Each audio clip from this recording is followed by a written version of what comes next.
matinée merveilleuse qu'il nous donne dans sa présence. Et ce matin, nous voulons encore communiquer quelque chose de sa part. Nous sommes dans le trimestre de l'évangélisation agressive. Et le vendredi, nous avions donné quelque chose en ce qui concerne avoir part aux souffrances de Christ pour produire de résultats. Avoir part aux souffrances de Christ pour produire de résultats. Amen. Nous prenons nos Bibles, nous sommes dans Philippiens chapitre 1er. Nous avions donné ce passage le vendredi, du verset 27 au verset 30. Nous voulons relire encore et le Seigneur va nous faire encore beaucoup de bien aujourd'hui. Est-ce qu'on peut se tenir debout pour honorer cette parole? Philippiens chapitre 1er, verset 27 au verset 30. Nous lisons au nom de Jésus-Christ. Seulement conduisez-vous d'une manière digne de l'évangile de Christ, afin que soit que je vienne vous voir, soit que je reste absent, j'entends dire de vous que vous demeurez ferme dans un même esprit, combattant une même âme pour la foi de l'évangile, sans vous laisser aucunement effrayer par les adversaires, ce qui est pour eux une preuve de perdition, mais pour vous de salut.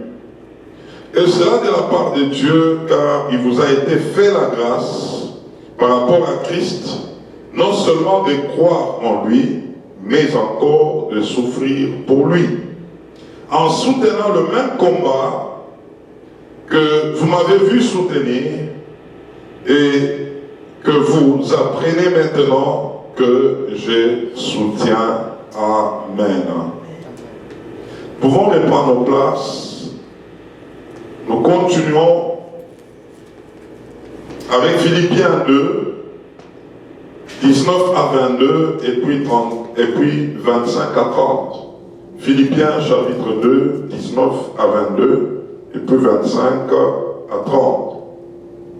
J'espère dans le Seigneur Jésus vous envoyer bientôt Timothée, afin d'être encouragé moi-même en apprenant ce qui vous concerne. Car je n'ai personne ici qui partage mes sentiments pour prendre sincèrement à cœur votre situation. Tous, en effet, cherchent leur propre intérêt et non ceux de Jésus-Christ. Vous savez qu'il a été mis à l'épreuve en se consacrant au service de l'Évangile avec moi comme un enfant avec son père. Alors ça c'est fort. Verset 25 à 30. J'ai estimé nécessaire de vous envoyer mon frère Épaphrodite, mon compagnon d'œuvre et de combat, par qui vous m'avez fait parvenir de quoi pourvoir à mes besoins, car il désirait vous voir tous, et il était fort en peine de ce que vous aviez appris sa maladie. Il a été malade, en effet, et tout près de la mort. Mais Dieu a eu pitié de lui, non seulement de lui, mais aussi de moi, afin que je n'eusse pas tristesse sur tristesse. Je l'ai donc envoyé avec d'autant plus d'empressement, afin que vous vous réjouissiez de le revoir, et que je sois moi-même moins triste. Recevez-le donc dans le Seigneur avec une joie entière et honorez de tels hommes. car c'est pour l'œuvre de Christ qu'il a été près de la mort, ayant exposé sa vie afin de suppléer à votre absence dans le service que vous me rendiez. Amen. Et nous voulons terminer avec 1 Pierre 4, verset 12 au verset 14. Et nous avions lu encore vendredi. 1 Pierre 4, verset 12 à 14. Bien-aimés, ne soyez pas surpris comme d'une chose étrange qui vous arrive, de la fournaise qui est au milieu de vous pour vous éprouver. Réjouissez-vous au contraire de la part que vous avez aux souffrances de Christ, afin que vous soyez aussi dans la joie et dans l'allégresse lorsque sa gloire apparaîtra. Si vous êtes outragés pour le nom de Christ, vous êtes heureux, parce que l'Esprit de gloire, l'Esprit de Dieu repose sur vous. Amen. Oh, gloire au Seigneur, gloire au Seigneur, gloire au Seigneur. Nous voyons le texte de Philippiens, chapitre 1er, où l'apôtre Paul est en train de donner des recommandations aux Philippiens, les exhortant de demeurer fermes dans la foi, soutenant le même combat qu'ils ont vu auprès de Paul en train de les soutenir. Et il est en train de dire qu'il soit présent ou qu'il soit absent. Ce n'est pas le problème de sa présence, mais c'est le problème d'avoir foi en Christ. Parce qu'en réalité, tout ce que nous faisons, nous le faisons devant le Seigneur. Et l'apôtre Paul est en train de leur dire, si nous remontons avec notre grand thème de 5 années, qui est les années du progrès de l'Évangile, dans Philippiens 1er à partir de 12, nous avions compris que Paul s'est retrouvé dans les chaînes ou en prison à cause de l'Évangile. Et il pouvait dire, le fait que lui s'était retrouvé dans les chaînes, ceux qui l'ont appris, ils pouvaient être encouragés de travailler davantage pour la cause de l'Évangile. Parce qu'en réalité, l'apôtre Paul pouvait tenir, même dans des situations difficiles, il ne pouvait que continuer à donner le meilleur de lui-même. Et cela devrait encourager ceux qui les voyaient soutenir un tel combat. Les épreuves, les emprisonnements ne pouvaient pas l'arrêter à annoncer l'Évangile. Et nous avions dit vendredi que ce qui nous arrive pendant que nous servons le Seigneur, au milieu des païens, démontre davantage que nous sommes sauvés et les païens ne le sont pas, par le fait que quelque part tu peux être persécuté par ceux qui ne connaissent pas le Seigneur. Et donc si tel n'est pas le cas pour toi, quelque part c'est comme si tu faisais comme eux. J'aimerais ce matin, avant de continuer, que nous puissions comprendre quelque chose. Le Seigneur nous a sauvés. Et les saluts que nous avons, c'est quelque chose qui est tellement merveilleux. Et nous l'avons dit vendredi, que c'est une grâce d'être sauvé. Et cette grâce nous différencie de ceux qui ne sont pas encore sauvés. C'est pourquoi le Seigneur nous envoie vers ce peuple. Et nous avions vu que souffrir pour la cause du Seigneur, c'est aussi une grâce. Parce qu'en réalité, Christ, lorsqu'il était à la croix, nous étions en lui. Il avait porté nos péchés.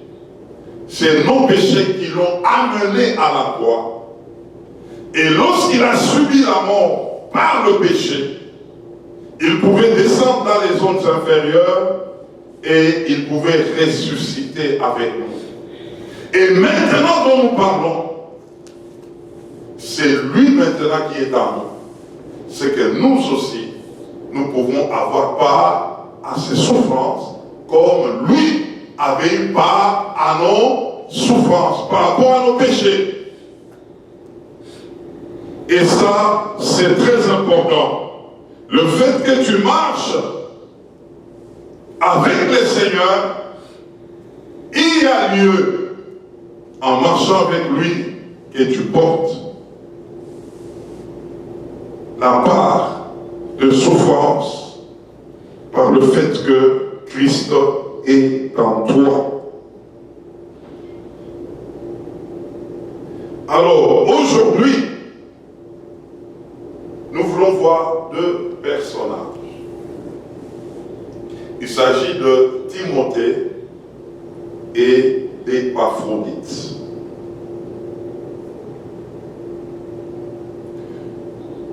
Comme nous le disons, avoir part aux souffrances de Christ, c'est un grand privilège. C'est une grâce. Et donc, ce matin, nous voulons comprendre comment ces choses se passent. Lorsque nous prenons la vie de Timothée, nous allons comprendre quelque chose. Timothée était jeune, issu d'une famille qui confessait déjà le Seigneur, depuis sa grand-mère, sa mère, jusqu'à lui. Et donc, Timothée avait déjà les notions d'un enfant de Dieu.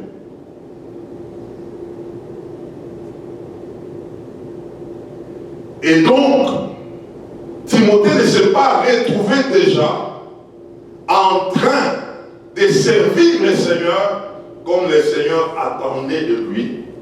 Il a fallu qu'il croise quelqu'un pour que cette personne l'amène dans une dimension où Timothée pouvait servir le Seigneur jusqu'à avoir part aux souffrances de Christ. Alors c'est ce que nous voulons voir ce matin. Ce n'est pas des choses qui arrivent comme ça, mais il y a tout un cheminement.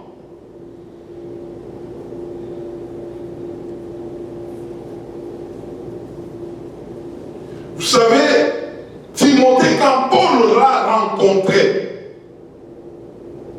là où il était à Lystre, la Bible déclare que tout le monde rendait un bon témoignage de Timothée. Paul le prend. Paul devrait d'abord les circoncire, devrait l'amener à connaître davantage le Seigneur, et par après il pouvait servir et il pouvait maintenant donner le meilleur de lui-même. Vous savez, nous avons un danger aujourd'hui lorsque quelqu'un, connaissant le Seigneur quelque part, lorsqu'il arrive dans une œuvre quelconque, la première tendance c'est de dire « je viens pour vous aider » parce que je connais déjà quelque chose.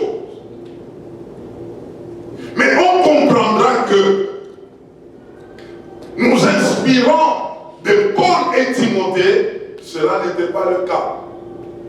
Timothée, lorsqu'il est arrivé, où il a croisé Paul, il s'est laissé à Paul. Il s'est laissé coacher par Paul. Il s'est laissé à l'école de Paul. Mais ce n'était pas pour que Timothée communique ce qu'il avait avant qu'il ne soit avec Paul. Il s'est laissé à Paul. Et j'aimerais qu'on comprenne les étapes, comment ça s'est passé. Et ça, c'est très important aujourd'hui pour la plupart des cas que nous avons.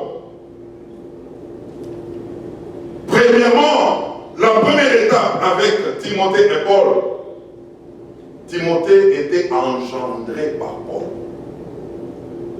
Dans Actes 16, les 1 à 3, nous retrouvons la rencontre de Paul et Timothée. Qu'est-ce que Paul a fait de Timothée? Il l'a circoncis. La circoncision aujourd'hui dans la nouvelle alliance symbolise la nouvelle naissance. Et on comprendra donc, quand bien même Timothée était avec sa famille et les gens rendaient de lui un bon témoignage, il n'était pas encore circoncis. Timothée donc, quelque part, il était dans la religion, avec l'entendement actuel.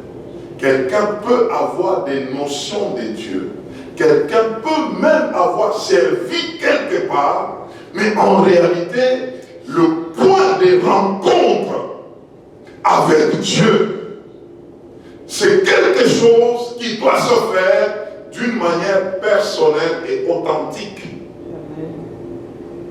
Il ne suffit pas de servir Dieu. Il ne suffit pas de dire je suis né d'une famille chrétienne. Il ne suffit même, quelqu'un peut naître d'une famille pastorale. Mais la personne a besoin d'abord de faire sa rencontre avec Jésus-Christ.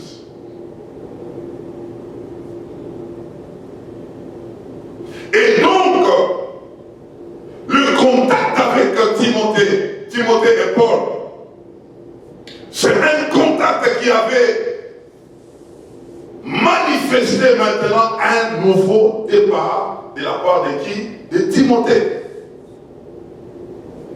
Et quand on parle de la circoncision, dans la dimension de la loi, la circoncision se passait combien de jours après? 8 jours. 8 jours. Et donc, on comprendra que c'est pour des bébés. Un bébé de combien? De 8 jours. De 8 jours. La circoncision symbolise la nouvelle naissance, où tout part d'un bébé. Et donc on dira que Paul a rencontré Timothée et il a poussé pour qu'il devienne enfant de Dieu, né de Dieu d'une manière authentique. Et donc la nouvelle naissance, je me l'ai dit ce matin, elle doit être visible. Quelqu'un qu'on a circoncis, on se voit la différence entre lui et l'autre qui n'est pas circoncis. Quelqu'un qui est né de nouveau, il y a des signes, il y a des fruits qui doivent l'accompagner. Il y a des preuves, il y a le témoignage. On pouvait voir Timothée pendant ce temps. Il était jeune, mais pendant ce temps-là, lorsqu'il était circoncis, même sa manière de se tenir devrait changer. Sa manière de marcher devrait changer. Parce qu'en réalité, lui, on ne l'a pas circoncis lorsqu'il était bébé. Il avait déjà de l'âge, mais il était jeune. Et quand on calcule bien, Timothée a fait à peu près 15 ans de marche à côté de qui? De Paul. On comprendra ce matin quelque chose. Paul le prend, il est circoncis. Et ici nous disons, il l'amène dans la dimension de la nouvelle naissance. Après cette étape, nous prenons la deuxième étape, c'est l'étape de Timothée en tant qu'enfant légitime de Paul.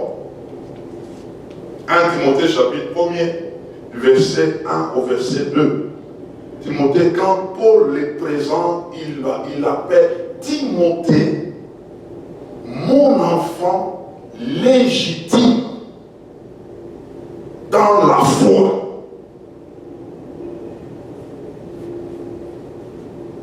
Paul a fait de Timothée son enfant légitime dans la foi. Ça veut dire quoi? Timothée a tété les mamelles de Paul.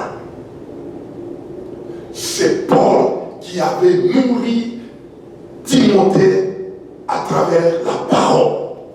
C'est Paul qui l'avait enseigné la parole. Comme nous le disons, plus de 15 ans, ils ont marché ensemble. Dans 2 Timothée chapitre 1er, le verset 2, Paul parle encore, il appelle mon enfant bien-aimé. Et au verset 5, Paul témoigne de la foi sincère de Timothée. Ah, c'est fort. Il l'amène à la foi. Il engendre. Et puis, il le met à son école, en train de l'enseigner. Les Écritures. En train de l'enseigner comment servir. Là, Timothée n'était pas encore dans les champs. Mais il était au pied de qui? Au pied de Paul. Il était là en train de téter. Jusqu'à devenir, troisième étape, fils. Donc nous voyons bébé, enfant. Troisième étape, comment? Fils. Timothée en tant que fils, 1 Corinthiens, chapitre 4, le verset 17. Là, cet homme de Timothée prenait maintenant de l'âge, il avait compris les enseignements de Paul. Il avait compris comment Paul travaille. Il avait compris comment Paul fait les choses. Quand nous lisons le 1 Corinthiens 4 ici, nous allons comprendre que Paul pouvait envoyer Timothée pour aller œuvrer. Et Paul témoigne que Timothée ferait comme lui. Que Timothée, quand il va arriver, il enseignera aussi comme Paul. Pourquoi? Il est parti du bébé, de l'enfant, et là maintenant c'est le fils. C'est que le fils maîtrise l'enseignement du père. Le fils est rodé. Le fils comprend. Le fils fait comme il a vu du Père. C'est pourquoi 2 Timothée chapitre 2, le verset 2, Paul dit encore à Timothée, ce que tu as appris de moi, confie-le aux gens fidèles pour que eux aussi, à leur tour, qu'ils puissent les confier aux autres. C'est que déjà, Timothée avait déjà maîtrisé les enseignements de qui? De Paul. Il pouvait le maîtriser et Paul pouvait aussi l'envoyer. Et là où Paul pouvait l'envoyer, Timothée pouvait les communiquer fidèlement. Oh, gloire au Seigneur. Philippiens chapitre 4, verset 9. Paul est en train de dire ce que vous avez appris, vous avez reçu, vous avez entendu, vous avez vu de moi pratiquez-le. Ça, c'est un enseignement aux fils.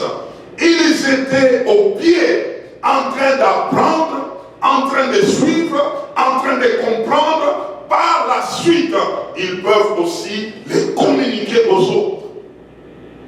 C'est ce que Paul a fait avec qui? Avec Timothée. Ah, on avance. Maintenant, regardez, ça c'est fort. Nous avons vu Timothée, bébé, n'est-ce pas? Timothée, enfant. Et là, Timothée, fils. Paul pouvait l'envoyer, aller faire comme Paul le faisait. Mais j'aimerais qu'on lise. On retrouve maintenant Timothée où Paul l'appelle compagnon d'œuvre. Romains chapitre 16, le verset 21. Le statut de Timothée change. Il était bébé, puis enfant, puis encore fils, et quatrièmement, Paul l'appelle autrement. Est-ce que nous sommes là? Romains chapitre 16, le verset 21. Il dit quoi? Timothée, mon compagnon d'œuvre, vous salue, ainsi que Lucius, Jason et les autres là. Il appelle Timothée qui? Mon compagnon d'œuvre. Mais si nous rentrons là où nous avons vu, dans 1 Timothée 1 à 2, Paul l'appelle mon enfant bien-aimé. Et puis, dans 1 Corinthiens 14, 4, 17, là, il l'a déjà amené à la dimension du Fils. Parce qu'il pouvait l'envoyer, aller faire ce que Paul faisait. Et nous voyons ici dans Romains 16, 21, l'apôtre Paul l'appelle maintenant qui? Son compagnon d'œuvre. Donc du bébé à l'enfant, de l'enfant au fils, du fils au compagnon d'œuvre. Et donc on comprendra ici que Timothée avait pris de l'âge spirituellement. Que Timothée pouvait aussi conduire les autres. Mais les choses ne se sont pas passées directement. Il a fallu passer d'une étape à une autre. Et donc on comprendra ici le fait que Paul le présente comme compagnon d'œuvre. C'est quelqu'un qui savait déjà prendre à cœur l'œuvre du Seigneur. C'est quelqu'un qui savait déjà comment se sacrifier pour l'œuvre du Seigneur. Comment donner le meilleur de lui-même pour l'œuvre du Seigneur. Mais pas un bébé, pas un enfant. Un fils commence à comprendre parce que le fils commence à avoir le message du Père, le fils commence à avoir les enseignements du Père, parce que pour le fils, le Père pouvait même l'envoyer, aller annoncer, aller préparer, aller former aussi. Mais quand tu as un compagnon d'œuvre, c'est quelqu'un qui sait prendre maintenant l'œuvre à cœur. Il sait comment s'engager. Il sait comment payer le prix. Il sait comment donner le meilleur de lui-même. Vous savez, il est très dangereux de porter un nom sans connaître les contenus de ce nom. Vous savez, c'est comme ça qu'aujourd'hui, quelqu'un peut être appelé, même pasteur, même ancien, même évêque, mais ce sont des charges qui nécessitent un certain comportement, qui nécessitent une façon de faire qui doit défendre ce que l'on est. Les noms, c'est toute une identité. Il détermine la mission de la personne. Il détermine ce à quoi la personne est appelée à faire et est en train de faire. Paul n'a pas commencé par appeler Timothée mon compagnon d'œuvre.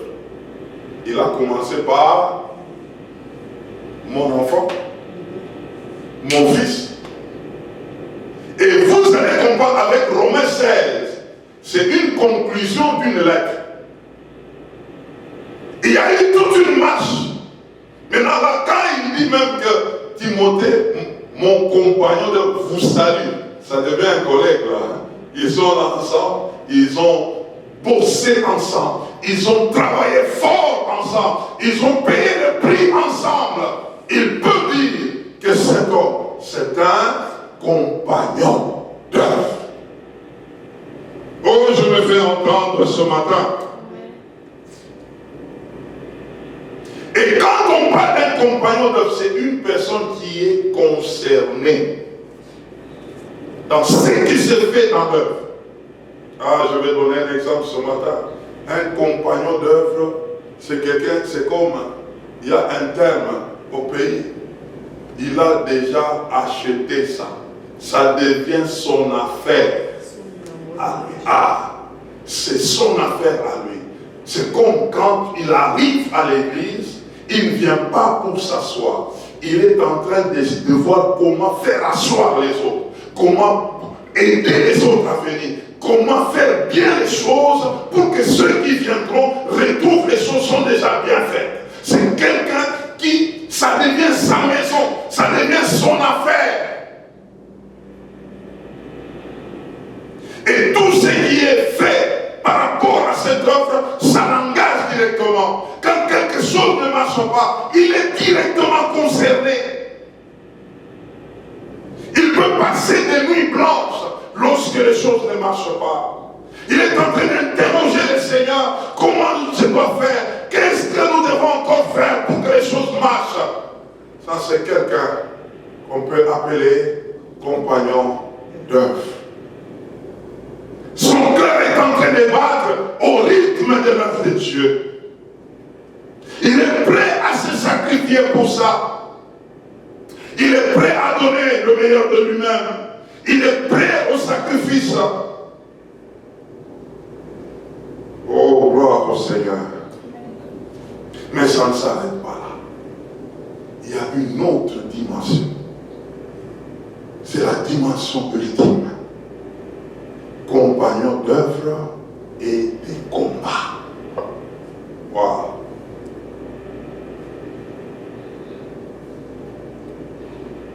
1 Timothée chapitre 6, le verset 12. Nous avions écrit Philippiens 2, 25 à 30. Prenez aussi Philippiens 4, 3. Prenez 1 Corinthiens 15, 32. Timothée en tant que compagnon d'œuvre et de combat. Dans 1 Corinthiens, je parlais 1 Timothée 6, 12. Philippiens 2, 25 à 30, nous avions écrit ça. Philippiens 4, 3 et 1 Corinthiens 15, 32. Dans 1 Corinthiens 15, 32, Paul lui-même, le vieux Paul, il est en train de dire lorsqu'il était arrivé à Éphèse, il s'était battu avec des bêtes. Il était au front. Un compagnon d'œuvre et de combat, sa place c'est le front. Il n'est pas en arrière, il est au front. Il attaque. Quand Paul parle des bêtes à Éphèse, ce n'est pas des animaux, frère. Ce sont des esprits qui habitaient les hommes. Et ces hommes-là étaient en face de lui résistant. Il ne voulait pas que l'évangile passe. Et Paul étant au front, il les affrontait directement. C'est comme quand il arrive, il trouve dans une ville où il y avait cette déesse Diane. Et la ville était bourrée des idoles. Paul entre et il commence à prêcher l'évangile et les gens de la ville commencent à regarder que les idoles qu'eux considéraient que c'était des dieux n'étaient pas des dieux et ils ont commencé à arrêter de ne plus acheter cela. Paul a connu des problèmes. Jusqu'à ce qu'il y ait tout un complot où il fallait les faire partir de la vie. Et ils ont dit, si nous laissons cet homme, notre vie là sera bourrée de cet évangile, il faut le faire disparaître. Paul était un combattant. Paul était un homme qui était où? Au front. Et c'est comme ça qu'il dit à Timothée, dans 1 Timothée 6,12, combat les bons combats de la foi. Combat. Il savait qu'il était déjà un compagnon d'œuvre, mais là, il l'a introduit dans la dimension des compagnons d'œuvre et des combats. Combat. Combat. Dans Philippiens 2, de 19 à 22, Paul lui-même témoigne de Timothée. Il dit, c'est Timothée ici. Lui seul était resté à côté de moi. Lui seul s'était consacré à l'évangile. Il est passé par des épreuves jusqu'à se consacrer totalement à l'évangile. Ça, c'est un combattant. Ça, c'est un combattant. Quand Paul témoigne de lui qu'il était resté seul, d'autres, ce qu'ils faisaient, ils ne cherchaient que leur propre intérêt. Mais seul Timothée était là. C'est que quelqu'un qui pouvait sacrifier même sa vie pour se consacrer totalement à l'évangile. Ça, c'est un compagnon d'œuvre et des combats. D'œuvre et des combats. Timothée.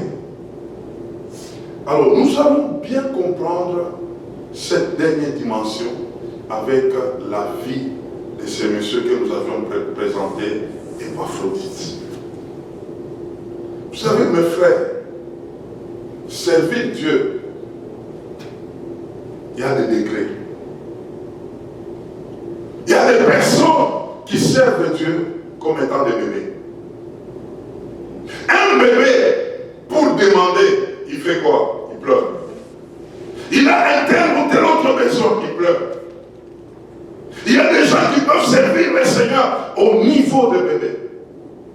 Il y a une autre dimension, la dimension de l'enfant. L'enfant, on peut les traîner partout. Aujourd'hui, on lui dit, ici il y a prophétie, il va là-bas. Ici il y a miracle, il va là-bas. L'enfant, il est en train de chercher là où il peut se retrouver. Là où l'enfant peut le tirer. On le tire à gauche, on le tire à droite. Et en même temps, il peut dire qu'il est en train de servir Dieu, mais étant enfant. L'enfant ne sait pas ce qu'il poursuit.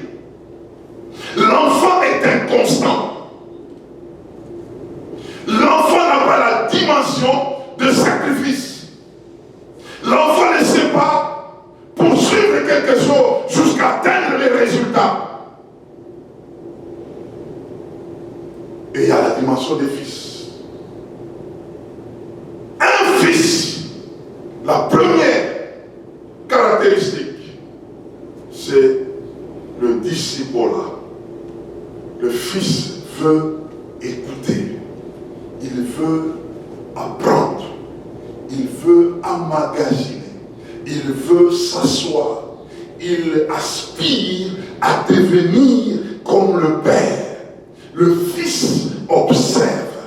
Le Fils a des désirs de faire comme le Père et même aller plus que ça. Le Fils a des ambitions mais en partant par le Père. Ce qu'il voit du Père, il veut le reproduire, pas autre chose.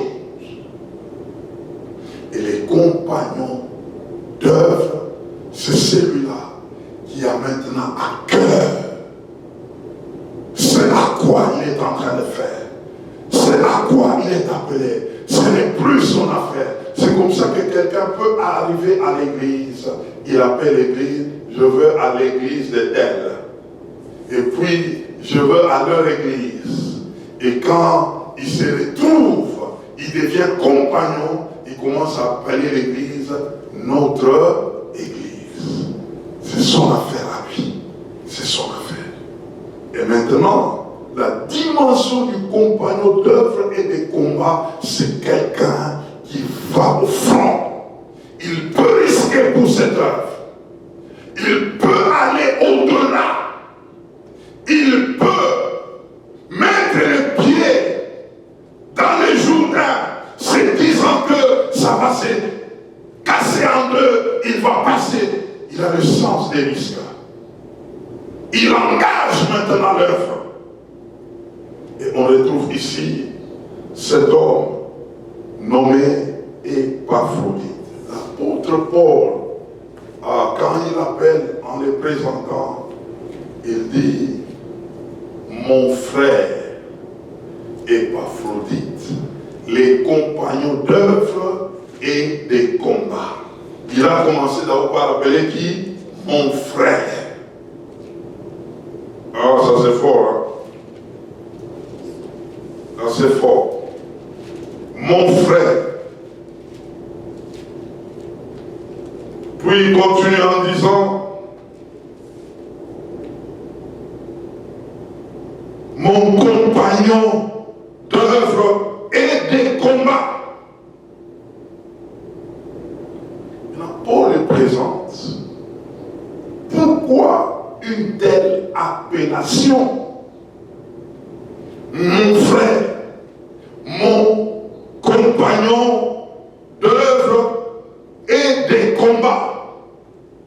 Paul présente que cet homme s'est retrouvé à un certain moment, il était malade. Et cette maladie voulait l'emporter.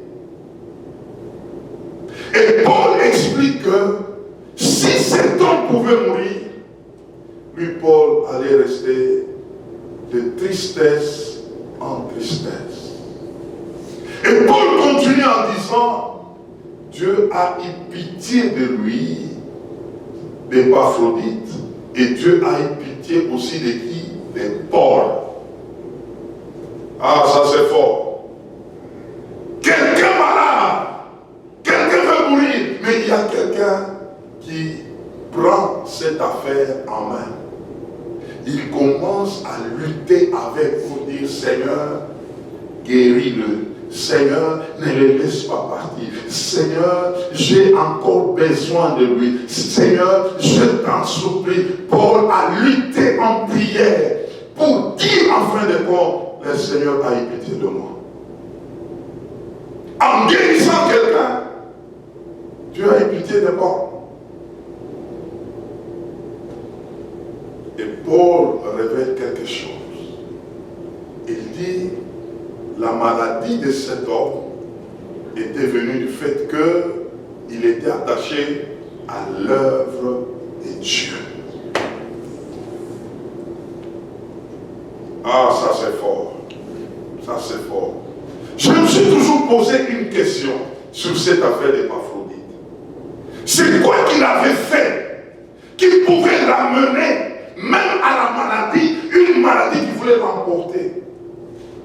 Mais on dit ici que c'est qu'il défendait un combat qui avait trait à l'œuvre de Dieu.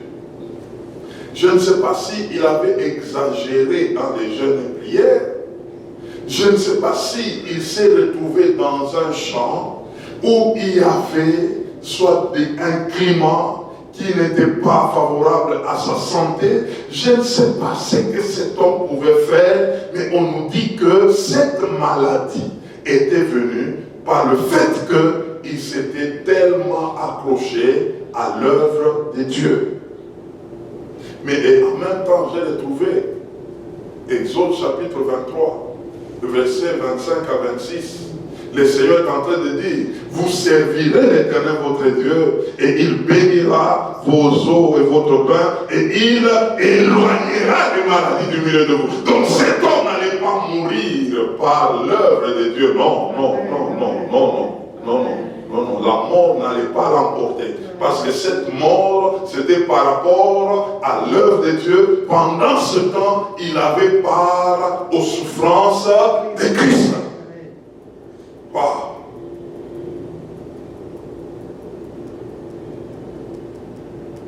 Est-ce que tu as part aux souffrances de Christ dans ta manière de les servir?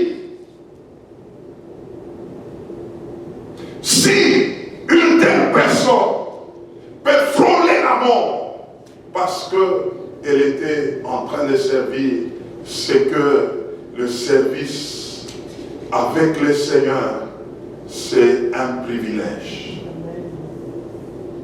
Une telle personne voyait la gloire à venir. Tu ne peux pas t'engager dans une affaire qui peut même t'amener à une maladie qui tu commences à frôler la mort pour rien comme ça. Non. Puis c'était chez César, j'ai déjà demandé une démission pour dire non. Je ne veux pas mourir pour Timoctone là.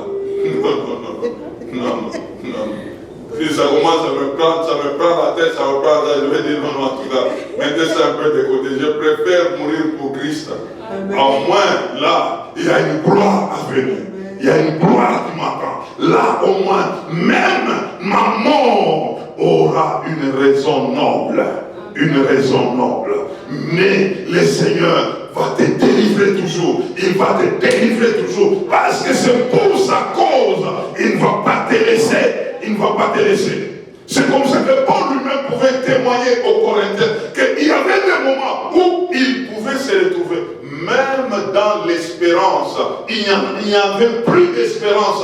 Il se croyait déjà mort. Il se disait dans cette affaire, nous n'allons plus nous retrouver parce que c'est la mort qui nous attendait. Mais le Seigneur nous a délivrés de cela. Il nous a délivrés de cela. Parce que c'est la cause du Seigneur. Il te délivrera toujours.